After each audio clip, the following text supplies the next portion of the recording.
এই সিরামটা ইউজ করার পর আমি আমার সমস্ত স্কিন কেয়ার প্রোডাক্ট লিটারালি ডাস্টবিনে ফেলে দিয়েছি।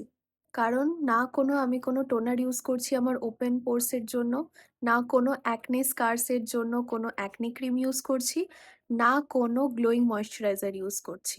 এই সিরামটা কন্টিনিউ আমি 3 উইকস ধরে ইউজ করছি আর আমি এত ভালো রেজাল্ট পাবো আমি কখনো বিশ্বাস করতে পারিনি। সিরামটা এতটাই লাইট ওয়েট এবং নন স্টিকি, নন গ্রেসি টেক্সচার যে এত ভালোভাবে অ্যাবসর্ব হয়ে যাবে তোমার স্কিনে তুমি বুঝতেই পারবে না। আর এই সিরামটা ডার্মালজি টেস্টেড। সিরামটা অনলি তাদের জন্য যারা অনেক হাই পিগমেন্টেশন এর প্রবলেম ফেস করছো, অ্যাকনে ডার্ক স্পটের প্রবলেম ফেস করছো আর এজ স্পটের প্রবলেম ফেস করছো। নাম্বার 1, তোমাদের স্কিনেও যদি অনেক অ্যাকনে আছে যার জন্য অনেক ডার্ক স্পটের প্রবলেম ফেস করছো তখনও তুমি এই প্রোভেন ডার্মা 10% নায়াসিনামাইড সিরামটা ইউজ করতে পারো। নাম্বার 2, তোমাদেরও যদি খুব অয়েলি স্কিন হয়, অনেক ওপেন পোরসেস আছে, তখনও তুমি এই প্রোভেন ডার্মা 10% নায়াসিনামাইড সিরামটা ইউজ করতে পারো। নাম্বার 3, তোমাদেরও স্কিনে যদি অনেক ডালনেস আছে, অনেক আনইভেন স্কিন টোনে প্রবলেম ফেস করছো, তখনও তুমি এই প্রোভেন ডার্মার 10% নায়াসিনামাইড সিরামটা ইউজ করতে পারো।